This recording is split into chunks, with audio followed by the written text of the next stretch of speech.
καθρέφτη μου ονείρων στοιχειωμένο, υδράργυρου Θεού περιφορά.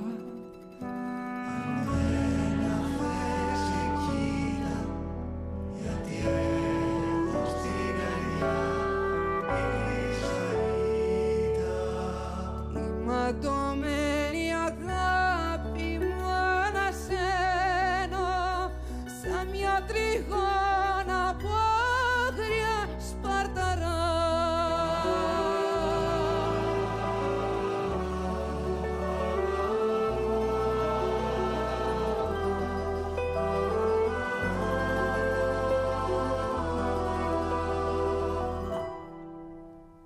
Δικά σου μάτια πήρε το φεγγάρι για να έχω ένα φανάρι να γρυπνώ.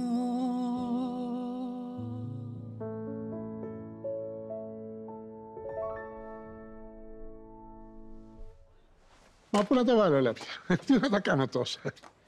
Αυτό είναι το ευχαριστώ γιατί κάνατε. Τουλάχιστον τώρα αυτό το καθήκη το πήρε το μήνυμα. Όλοι το μάθανε και σαν τα μυρμήγκια μεταφέρανε το σήμα. Μέχρι και ο κουμπάρος του θα αναγκαστεί να τον δώσει. Το ξέρω, είναι λίγο εγωιστικό. Αλλά για μένα έχει πολύ μεγάλη σημασία, γιατί αν γινόταν όλο αυτό όταν εγώ έτρωγα ξύλο, τότε, που ξέρεις... Μπορεί να ήμουν εδώ μόνο για διακοπές. Αυτά μπαίνουν στο ψυγείο και θα έχετε να τρώτε μέχρι να ξεκουμπιστείτε. Να φύγετε, θέλω να πω. Συγγνώμη, αλλά δεν μου ήσασταν καθόλου συμπαθείς. Και τώρα μόλις χρειαστεί να κάνω τη δουλειά μου, πάλι δεν θα σας είμαι. Λοιπόν, σήμερα λέω να κάνω ένα διάλειμμα. Ναι, να κάνετε. Σας ευχαριστώ πολύ για όλα. Όμως, κυρία Μαρία, ο νέος που ήταν στην υπηρεσία όταν πήγα να βγάλω άκρη, άρχισα να το ρωτάω διάφορα και αυτός μου έδειξε μια φωτογραφία με τα παιδιά του.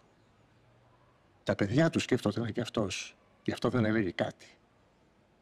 Όμως επειδή σκέφτεται έτσι, μπορεί να τους κάνει κακό τελικά. Συμφωνώ. Είμαστε καταδικασμένοι να βάζουμε μπροστά τα παιδιά μας. Μπορεί με λάθος τρόπο. Άντε όμως να διώξεις το φόβο.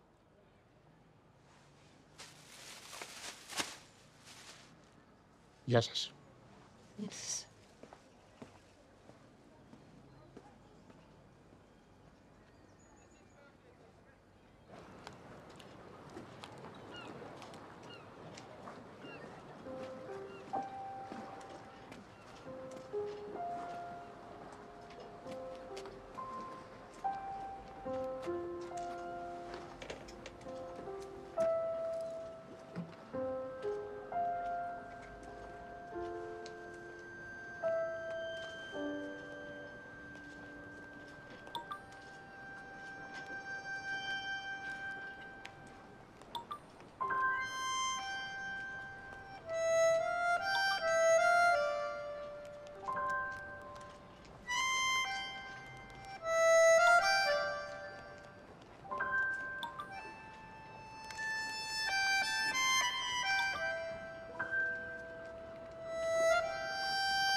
Έγινα πολύ καθήκη.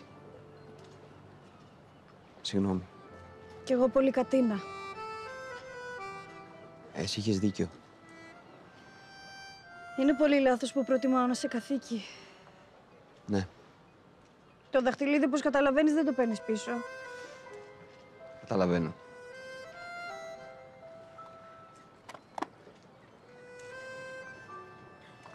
Δηλαδή καθόλου.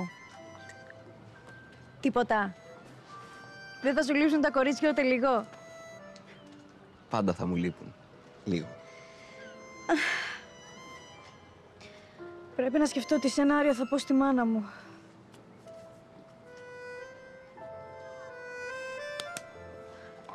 Πάμε να πιούμε.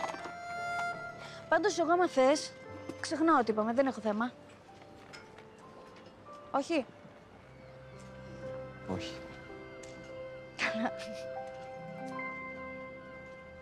Να παραδεχτούμε ότι έχουμε αποτύχει σαν μάνες. Ναι. Και το ότι δεν μιλάμε εμείς οι δύο δεν βοηθάει κανέναν. Ειδικά τα παιδιά μας. Συμφωνώ. Δεν πιστεύεις ότι είναι η ώρα να κάνουμε κάτι γι' αυτό? Μαρία, προσπαθώ. Δεν υπάρχουν πολλοί τρόποι. Ένας τρόπος υπάρχει. Να πούμε την αλήθεια. Όσο εμείς τους καλύπτουμε, τόσο αυτοί δυσκολεύονται. Πρέπει να τελειώσει αυτό το θέατρο. Έχουμε μεγάλη ευθύνη για όλο αυτό που έχει γίνει. Αν πούμε την αλήθεια... Μαρία, δεν είναι τόσο απλό για μένα. Με τον άντρα σου είσαι ή με το παιδί σου? Γιατί εγώ είμαι με το παιδί σου.